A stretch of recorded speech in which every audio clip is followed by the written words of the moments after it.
Madam ఏంటంటే ఇప్పుడు జగన్మోహన్ రెడ్డి గారు అయితే లండన్ పర్యటనలో ఉన్నారు. మనం చూసాం ఆయన ఒక విమానం కాస్ట్ గంటకి 12 నుంచి 15 లక్షల కాస్ట్ గంటకి. సో అంటే రాష్ట్రం అంతా బాగుంటే బాగుండేది పరిస్థితులు, కానీ రాష్ట్రంలో పరిస్థితులు బాగాలేనప్పుడు సో ఆయన లండన్ పర్యటన వెళ్ళడం ఏంటి అని చెప్పేసి అయితే మన సిబిఐ మాజీ జేడి లక్ష్మీనారాయణ గారు అయితే కొన్ని వ్యాఖ్యలు చేశారు. ట్విట్టర్ లో కొంచెం ఒక ట్వీట్ అయితే వేయడం జరిగింది. ఇలాంటి టైంలో అసలు ఇక్కడ పట్టించుకోవాల్సింది మీరే అయ్యుండి మీరు అలా వెళ్ళడం ఏంటి అని చెప్పేసి తను క్వశ్చన్ చేస్తున్నారు. తను అడిగిన క్వశ్చన్ లో అంటే అది కరెక్ట్ అంటారు కాదంటారు? అసలు డెఫినెట్ గా కరెక్టే. ఎందుకంటే జేడి లక్ష్మీనారాయణ గారు ఈజ్ అ డీసెంట్ పొలిటీషియన్. ఆయన సిబిఐ మాజీ డైరెక్టర్ గా చేశారు. So he knows law and order కానీ సిచ్యుయేషన్ కానీ ఎవ్రీథింగ్ నాలెడ్జ్ అనేది ఉంది.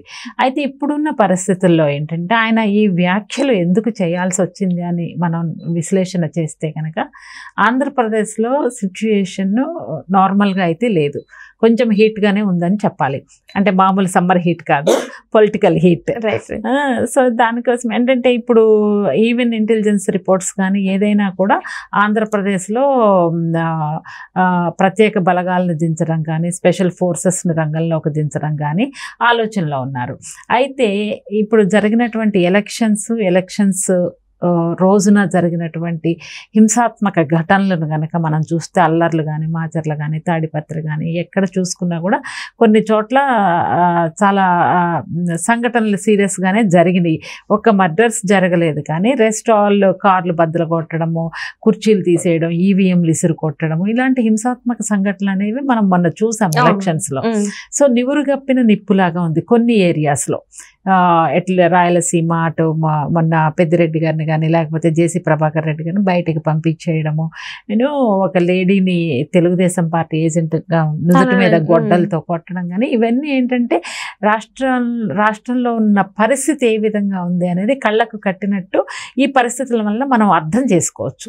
ఇటువంటి పరిస్థితుల్లో ఇంకా రేపు నెక్స్ట్ 4వ తారీఖున ఎన్నికలు కౌంటింగ్ ఉన్న సందర్భంలో ఎవరికి వాళ్ళు ఎవరు గెలుస్తారు ఆంధ్రప్రదేశ్లో ప్రత్యేకమైన రాజకీయ పరిస్థితులు ఉన్నాయి.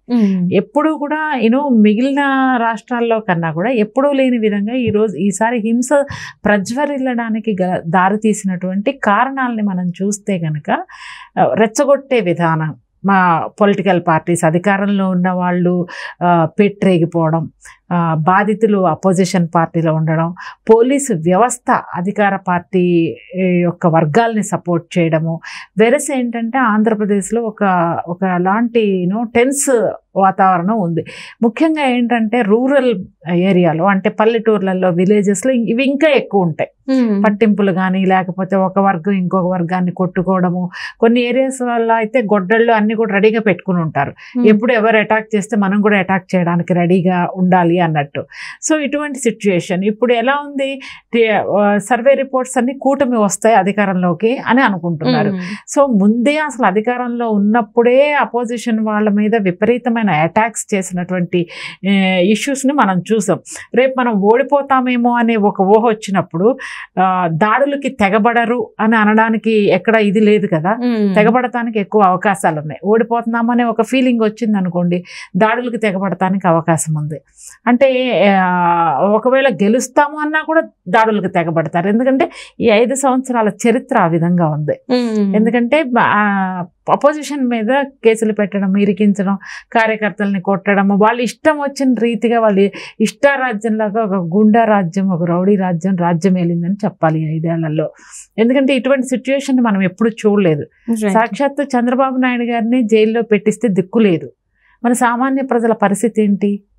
గ్రామాల్లో ఉన్నటువంటి 2 పార్టీల మధ్య ఉండే గొడవలకు ఎవరు రెస్పాన్సిబిలిటీ తీసుకుంటారు? ముఖ్యమంత్రి ప్రధానమైన బాధ్యత, హోమ్ మినిస్టర్ తర్వాత ముఖ్యమంత్రి ఇద్దరిది. రాష్ట్రంలో లా అండ్ ఆర్డర్ సిచ్యుయేషన్ని కంట్రోల్ చేయడం అనేది రాష్ట్ర ప్రభుత్వం యొక్క ప్రధానమైన బాధ్యత. ముఖ్యమంత్రి మీ వైఎస్ఆర్సీపీ పార్టీ కార్యకర్తలకి లీడర్స్కే కాదుగా ముఖ్యమంత్రి అందరికీ ముఖ్యమంత్రి. జగన్మోహన్ రెడ్డి గారు చంద్రబాబు గారికి కూడా ముఖ్యమంత్రి, అందరికీ ముఖ్యమంత్రి ఆయన. అంటే ప్రజల్ని సమదృష్టితో చూడాల్సినటువంటి బాధ్యత, హుందాతనం జగన్మోహన్ రెడ్డి గారి మీద ఉంది. ఒక వర్గం వారిని, తన వర్గం వారిని మంచిగా చూసుకుని రెండో వర్గం వారి మీద దాడులకి చేయడం అనేది ఆయన యొక్క రాజకీయ పరిణితికి చెందినటువంటి అంశం. ఒక రాజు అందరినీ సమానంగా చూడాలి, అది ఈ 5 ఏళ్లలో మిస్ అయిందని మనం చూడాలి. ఇటువంటి రాష్ట్రం కొంచెము లా అండ్ ఆర్డర్ కంట్రోల్లో లేదు, కొంచెం ఎప్పుడైనా ఏమన్నా గొడవలు జరగచ్చు అనే సిచ్యుయేషన్లో ఉన్నప్పుడు జగన్మోహన్ రెడ్డి గారి ప్రధానమైన బాధ్యత, లేకపోతే హోమ్ మినిస్టర్ కానీ నిరంతరం పర్యవేక్షిస్తుండాలి, నిరంతరం ఆదేశాలు ఇస్తూ ఉండాలి. పోలీసులకు కానీ కలెక్టర్స్కి కానీ ఎక్కడైనా అదుపు తప్పింది అనుకోండి, అవుట్ ఆఫ్ కంట్రోల్ అయితే కనుక చాలా కష్టం. అంత సిచ్యుయేషన్ లేకపోయినా కానీ నిరంతరం monitoring, continuous monitoring is required when Andhra Pradesh is in a tense situation. అలా అయితే ఇప్పుడు చూస్తున్నట్టయితే పోలింగ్ అంటే అప్పటి వరకు జగన్మోహన్ రెడ్డి గారు ఒక మాట అన్నారు ప్రచారం చేస్తూ, ఈసారి ఎన్నికలు సజావుగా సాగుతాయనే నమ్మకం నాకు లేదు అని చెప్పేసి, ఎలా ఉంటుందో పరిస్థితి అని చెప్పేసి అన్నారు. పోలింగ్ రోజు నుంచి చూస్తుంటే మనం తెనాలిలో చూస్తుంటే వైసీపీ అభ్యర్థి ఒక ఓటర్ ని కొట్టడం మనం చూసాం. సామాన్యుడిని ఓటు వేయడానికి వచ్చిన ఒక ఓటర్ ని కొట్టడం చూసాం. అంటే అక్కడ ఆయన అడిగింది ఏమో మనకు తెలీదు, కానీ అలా ఒక అభ్యర్థి అయ్యి ఉండి, ఎమ్మెల్యే అయ్యి ఎమ్మెల్యే అభ్యర్థి పోటీ చేస్తున్నావు అంటే ఏదైనా ప్రజలు అడిగినా కూడా చాలా ప్రశాంతంగా మాట్లాడాల్సింది పోయి చేసుకోవడం ఎంతవరకు కరెక్ట్? నువ్వు చిన్నపిల్లవైనా చాలా చక్కగా చెప్పావమ్మా సిరి. అతను ఎమ్మెల్యేగా ఆ ఏరియాలో నిలబడ్డాడు. సో అసలు ఫస్ట్ ఆఫ్ ఆల్ క్యూలో వెళ్లకుండా డైరెక్ట్గా వెళ్ళడమే తప్పు. నువ్వు ఎమ్మెల్యే అయినా ఎంపీ అయినా you have to maintain queue. నిన్ను ప్రజలందరూ ఎన్నుకుంటే నువ్వు ఎమ్మెల్యే అయ్యావు. నువ్వు కూడా సామాన్యుడివే. ఎమ్మెల్యే అయినంత మాత్రం నువ్వేం గొప్ప పోటుగాడవని లేదు ఇక్కడ. నీకు ప్రజల మద్దతు ఉంటేనే అయ్యావు. అలాంటి ప్రజల్లో నుంచి వచ్చినటువంటి ఒక సామాన్యమైన వ్యక్తి లైన్లో రమ్మన్నాడు.